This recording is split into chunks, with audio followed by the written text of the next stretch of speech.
Okay, let's unpack this. Let's do it. So today we're doing into something, well, everyone needs, right? How to talk about your professional life in English. Exactly. We're looking at how you describe your job, what you do every day, your routine, maybe some of the challenges, and where you see yourself going, your goals. And we're basing this on a really helpful guide we found, designed to make this whole process feel a bit more, smooth and natural for English learners.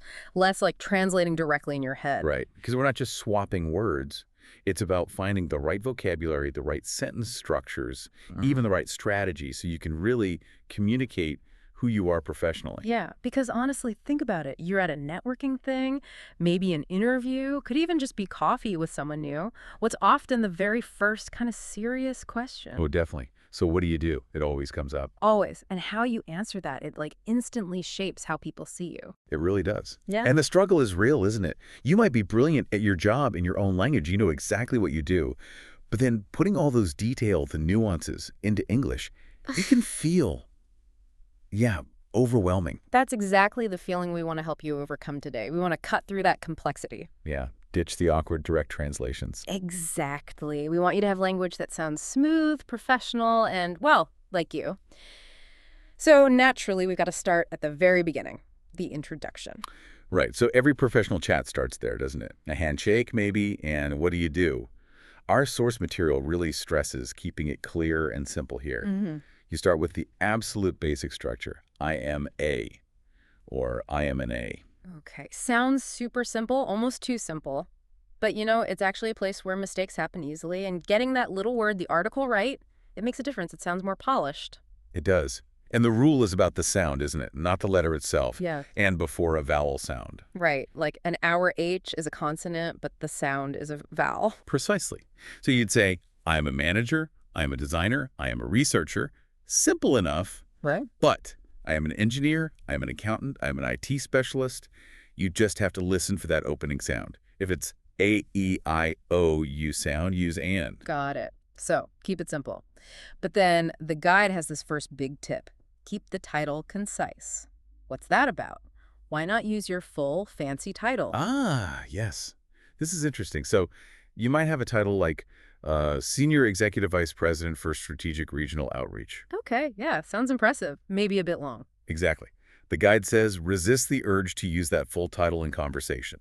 But why? If you worked hard for that title, wouldn't you want people to know? Does simplifying it make you sound less important? That's the common concern for sure. But think about the listener. If you hit them with that long title, they're busy trying to figure out what it actually means. Ah, okay. It kind of stops the conversation while they process it. Right. The goal is smooth communication, making it easy for them to understand instantly what you do. So instead of that long title, What would you say? you pivot to the function or the industry. So for that Senior Executive VP example, you might say, I work in regional development, or I manage outreach programs for a large nonprofit. I see. So it tells them what you do and maybe where you do it without getting bogged down in the specific hierarchy. Exactly. Function and industry. That's the key takeaway. The guide gives some common job areas just for practicing this basic I am a Syrian structure. Okay, like what? Well, in tech, obviously huge field, you'd practice. I am a programmer. I am a software developer. I am a web designer. Get those ready. Makes sense. What else? Healthcare. So I am a nurse, I am a doctor, I am a surgeon, I am a dentist. Keep it clear. And creative fields. Titles there can sometimes be a bit vague. Yeah, so clarity is good. I am an artist, I am a writer, I am a musician, or I am a graphic designer. These simple sentences are like the building blocks. Right, the foundation. Okay, but what if you're not in a standard full-time job right now? Maybe between jobs or working for yourself? Good point. The guide stresses handling this gracefully. You don't want to sound awkward or, defensive about it. So if you're looking for work. The professional way to put it is, I am currently looking for a new position. See how that sounds? Yeah. Active, forward-looking. Yeah, much better than just I'm unemployed. It shows intent. Definitely. Or if you're doing temporary or project work, be specific. I am freelancing right now. Or maybe I'm doing some contract work in marketing. Okay. And students. Simple and clear. I am a student at. And always add your university and your major. It gives context. I'm a student at Central University studying economics. Right. And what about people who run their own show? Entrepreneurs, freelancers? Important vocabulary here. You need to own it. You can say you're self-employed or a freelancer. If you started the company, you are the owner or the founder. Using founder sounds quite dynamic, doesn't it? It does, or even entrepreneur. These terms signal that you're serious about your business. It's not just a hobby. Okay, so that first section really sets the stage. Get the basic intro right, keep the title clear and concise, and handle different employment situations professionally. Exactly.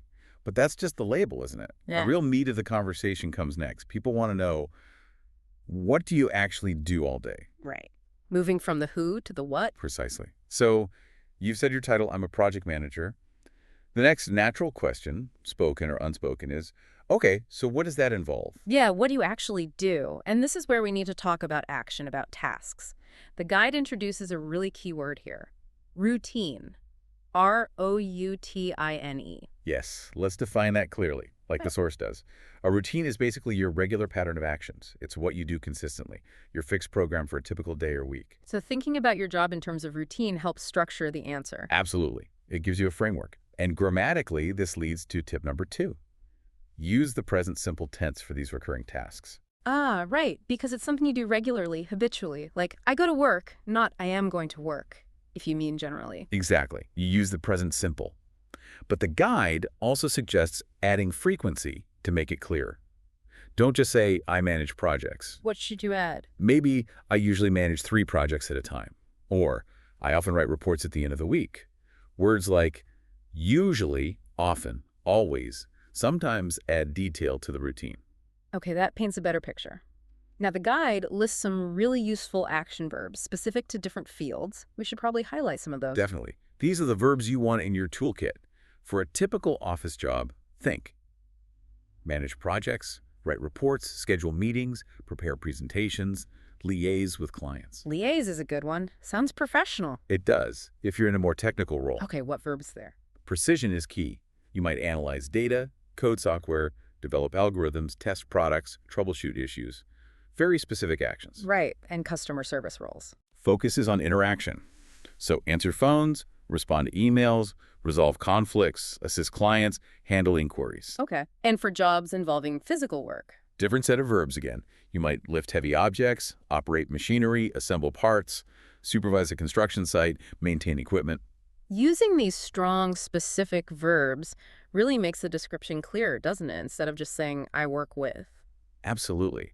But what if one of your duties is really complicated, like it involves many steps? How do you explain that without confusing the listener or just rambling on?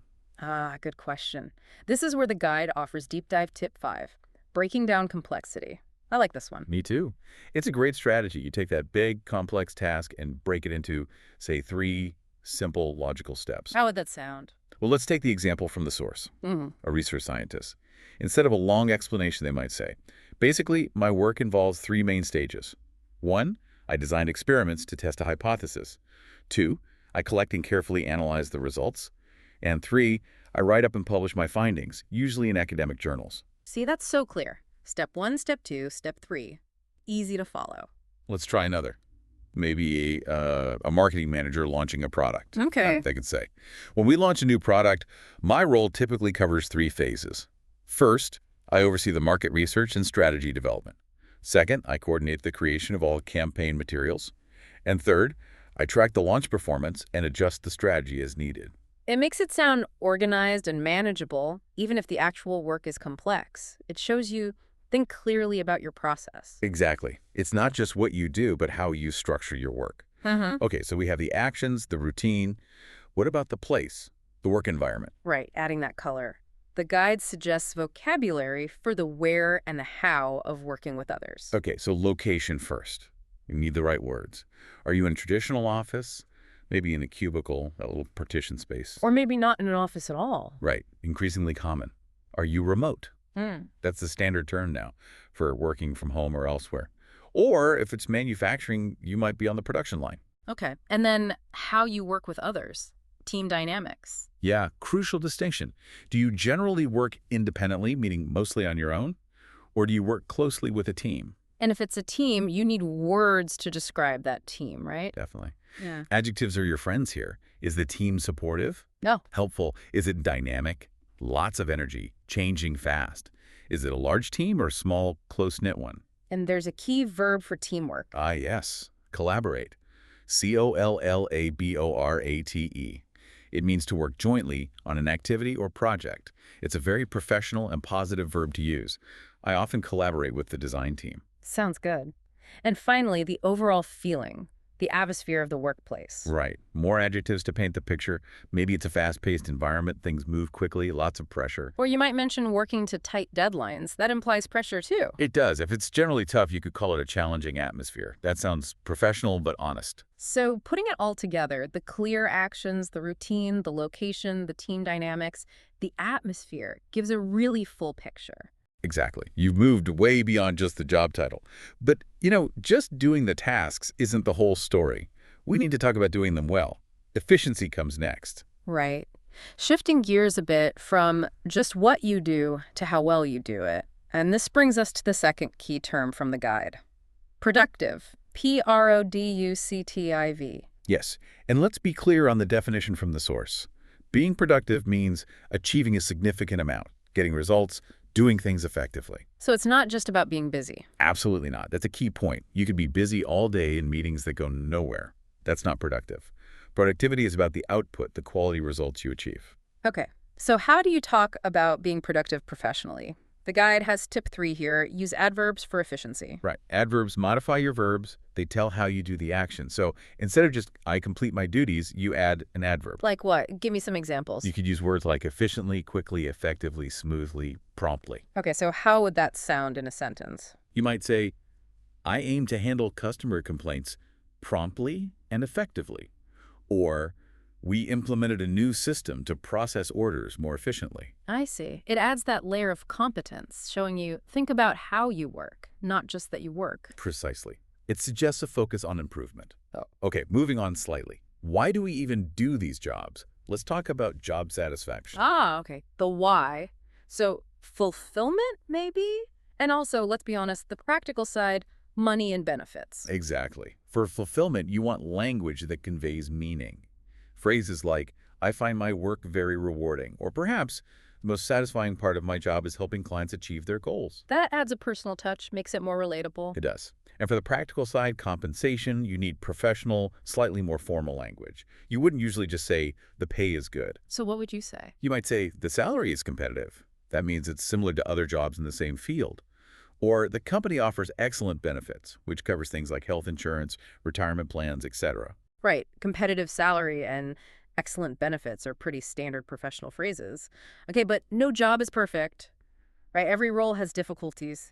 How do you talk about those professionally? Good point. You need vocabulary for challenges, but without sounding negative or like you're complaining. Oh. The guide suggests using the noun challenge or the verb struggle. Okay, so examples. You could say, the biggest challenge currently is managing resource allocation across multiple projects. Or, I sometimes struggle with balancing long-term strategic planning and urgent daily tasks. Using challenge or struggle sounds more professional than just saying it's hard or it's a problem. Yes, it frames it as a professional obstacle to be overcome. And that leads to the next crucial step, showing resilience. You can't just state the challenge. You have to show how you're dealing with it. Okay, so follow up the challenge with how you're tackling it. Exactly. You need verbs that show you're proactive, that you're growing. Verbs like solve, overcome, adapt, and a really good one is mitigate, which means to make something less severe. Right, so instead of just, it's challenging, you'd say. You might say, managing tight deadlines is a constant challenge, but I've learned to adapt by prioritizing tasks ruthlessly. Or, communicating technical details to the sales team can be tricky, so we developed specific training sessions to overcome that gap. Or using mitigate. How would that fit? Maybe something like, we anticipated potential supply chain issues, so we took steps to mitigate the risk by diversifying our suppliers. Yeah. It shows foresight and problem solving. It definitely sounds more strategic. Okay, what about stress? Can you mention feeling stressed? Yes, it's generally okay to acknowledge pressure in a professional context, within limits. You can use the adjective stressful, like it can be a stressful environment during peak season, or the phrase feel stressed. But you probably wouldn't overdo it. No, definitely not. And you can also use the opposite. If the environment is relaxed, you could describe it as a low-pressure environment, or even calming, though that's less common in many fields. Okay. Now, the guide has another deep dive tip, number 6, specifically about maintaining productivity. How do you ensure you stay efficient day after day? Right. This is about your personal systems. Yeah. It often starts with prioritization. You need to show you think strategically about what's important. So you'd say something like, I use a priority matrix each morning to ensure I focus on high-impact tasks first. Or simply, I maintain a running priority list. and managing your time effectively. The key verb here often is allocate. A-L-L-O-C-A-T-E. It means setting aside time for a specific purpose. Ah, okay. Like time blocking. Exactly. I allocate the first 2 hours of my day for deep work with no meetings or emails, or we need to allocate more resources to the research phase. Got it. And the opposite of a productive day. What's the word for that? The opposite of productive is inefficient. You might reflect, today felt quite inefficient. I spend too much time in unnecessary meetings. Meetings. They're a huge part of many routines. The guide mentions some specific meeting terms. Yes, beyond just the basic meeting, there's the stand-up meeting, very common in tech and agile environments. It's meant to be a quick, daily check-in, often done literally standing up to keep it short. Okay. And what about idea generation? That would be a brainstorming session. The main goal there is just to generate lots of ideas quickly, often without criticism initially, just get them all out there. Right. Then when you have a really good, productive day, how do you express that feeling? Good phrases are, I feel really accomplished today, meaning you completed something significant. Or you could say, we made significant progress on the main project. And if your job involves helping others be productive, The verb facilitate is perfect. F-A-C-I-L-I-T-A-T-E. It means to make an action or process easy or easier. My role is to facilitate communication between the departments. Or I try to facilitate the team's workflow. that's a useful one. Okay, before we move to the future, the guide had a little joke in there about productivity. Something about coffee. Ah, yes. It was contrasting a productive day with an unproductive one. On a productive day, the coffee machine works perfectly. And on an unproductive day, You spend half the morning trying to fix the coffee machine with 2 colleagues and a paperclip. chuckles lightly. Okay, maybe a slight exaggeration, but it makes the point. Simple things in the routine can really impact output. All right, so we've covered the present tasks, environment, efficiency. Let's look ahead. Ambition, career goals, interviews. Exactly. We've talked about the now. Mhm. Now let's talk about the future. This is crucial for interviews, especially when they ask that classic question, where do you see yourself in 5 years? Right. You need a good answer for that. So tip 4 from the guide is use future tenses and ambition verbs. Yes, you need to show you're thinking ahead, that you have goals. We need strong verbs indicating progress. Think advance, progress, achieve, specialize, grow, develop. So instead of just, I want a promotion. You frame it more professionally. I aim to progress into a team lead role within the next 3 years. Or, my goal is to advance to a senior position where I can specialize more deeply in data analytics. It sounds much more planned, more intentional. Definitely. It shows you've thought about your career path. That's the term for the sequence of jobs that lead you towards your ultimate career goal. Okay. And what if your plan involves changing direction a bit, maybe moving sideways in the company or into a slightly different area? The professional verb for that is often transition. T-R-A-N-S-I-T-I-O-N. It suggests a smooth, planned move. How would you use it? After gaining more experience in client management, I hope to transition into a strategic partnerships role. Or, I'm looking to transition my technical skills towards project management. That makes it sound like a natural progression, leveraging your existing skills. Right, not like you're just trying to escape your current job. Okay, let's really focus on interview prep now. The guide talks about describing past experience. What's key there? 2 things are absolutely vital. Strong action verbs, which we've touched on, and this is crucial quantifiable results. Numbers. Data. Quantifiable results, meaning adding numbers to your achievements. Exactly. Don't just say, I improved sales. That's vague. You need to say, I increased regional sales by 15% in 1 year. Or, I led a team of 5 people to launch the product 2 weeks ahead of schedule. Why are the numbers so important? Because they provide concrete proof of your impact. Anyone can say they improved something. Numbers make it real, measurable. Interviewers love quantifiable results because it shows you understand business impact and you can deliver. So look back at your achievements and try to find the percentages, the dollar amounts, the time saved. Absolutely. I implemented a new workflow that reduced error rates by 25%, or managed a budget of $500,000 and came in 5% under budget. That's powerful stuff. Definitely makes a stronger impression. Okay, next interview hurdle. The dreaded, what's your greatest weakness? Question. How do you handle that without shooting yourself in the foot? The classic. The strategy, according to the guide, is clever. You frame a genuine weakness, but you frame it as a challenge you are actively working on overcoming. And importantly, you link it back to positive professional development. So don't just state a weakness and leave it hanging there. No, never. And avoid cliches like, I work too hard or I'm a perfectionist. They see right through those. Pick something real but manageable. Okay, give me a sophisticated example, like the guide suggests. Not just, I'm disorganized. Right. So instead of that, you might structure it like this. Well, something I've actively been working on is delegation. Historically, especially with complex tasks, I've had a tendency to want to handle everything myself to ensure quality. Okay, that's the weakness. However, I recognized this wasn't scalable and could bottleneck the team. So I've recently completed some management training focused on effective delegation and empowering team members, and I'm already seeing positive results in our team's output. Ah, I see. You stated the weakness, difficulty delegating, explained the negative impact, bottleneck, and described the specific action you took to improve training and the positive outcome. Very well-rounded. Exactly. It shows self-awareness, proactivity, and a commitment to growth. You turn the negative into a positive story of development.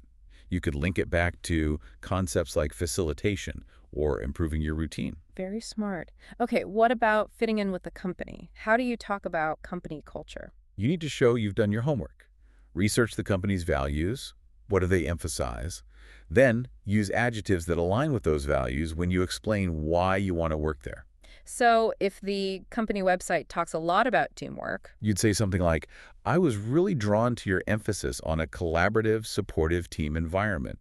Or if they pride themselves on being cutting edge, I'm excited by the opportunity to work in such an innovative company that's clearly leading the field. it shows you're not just sending out generic applications. You see a genuine fit. Precisely. Okay, last big hurdle, often toward the end of the process, the salary discussion can be awkward. How do you handle it professionally? Yeah, tricky one. You don't want to seem greedy, but you also want to be paid fairly. The key, according to the guide, is professional formal phrasing. And there's one crucial vocabulary word, commensurate. C-O-M-M-E-N-S-U-R-A-T-E. Commensurate. What does that mean exactly? It means corresponding in size or degree, in proportion. So a salary that is commensurate with your skills and experience is one that is appropriate or fair for the level of work and your qualifications. Ah, okay. It sounds very formal and objective. That's the point. Using commensurate elevates the conversation. You're not talking about what you want. You're talking about fair market value based on your professional worth. So what's the exact phrase you'd recommend using? Something like, based on my research of similar roles and my level of experience, I'm looking for a salary that is commensurate with the responsibilities of this position. Or, my salary expectations are commensurate with my skills and the value I believe I can bring to the team. That sounds confident, but also reasonable and professional, not demanding. Exactly. It frames it as a discussion about fair value. And finally, tip 7 is about always showing you're focused on growth and learning. Right. Never stop learning. Mentioning things like seeking certification in your field or engaging in ongoing professional development shows you're proactive about upskilling and staying current. It makes you a better long-term investment for the company. And when talking about future roles or goals, use language that reflects that desire for growth. Yes. Describe roles as, perhaps, challenging but offering great potential. That word, potential, the possibility for future development or success, is key. Showing you see and want that potential makes you a really attractive candidate. #tag outro. Wow, okay, that was definitely a deep dive. We've covered a lot of ground, moving way beyond just translating your job title. Yeah, the goal was really about giving you the tools for more precise, more strategic professional communication in English, helping you really answer that "what do you do?" question effectively. So let's quickly recap the main areas. First, those simple, clear introductions, I am an A, or I am an Yeah. and keeping that job title concise, focusing on function. Second, describing your work through the lens of routine. Using the present simple tense for those regular tasks and adding those specific action verbs. Third, shifting focus to being productive, achieving results effectively, not just being busy, and talking about challenges in a resilient way, using verbs like adapt and overcome. And fourth, using that ambitious language for the future verbs like advance, specialize, transition when discussing your career path, and, of course, handling tricky interview questions like using commensurate for salary talks. The guide also stressed practicing these answers out loud, didn't it? So it sounds natural, not like you're reading from a script. Absolutely. And maybe using little filler phrases like, well, basically, or in a nutshell, can make it sound more conversational and thoughtful. What I found really interesting was the idea that knowing the definitions, like what routine or productive actually mean, helps you structure your answers better, especially under pressure. It really does. It gives you a mental framework. It's not just about vocabulary. It's about clearer thinking and communication. Okay, so here's a final thought, a challenge for you listening. Try this. Define your ultimate career goal right now or later today. Yeah, good challenge. Try to use at least 3 of those ambitious verbs we talked about. Maybe advance, specialize, transition, achieve, facilitate. And frame your goal around achieving a more productive impact or reaching a level commensurate with your skills. If you can structure your thinking and your language like that using these precise terms, you're moving beyond just basic fluency. You're communicating with real professional influence. You really do have the tools now. Go out and practice them. Good luck.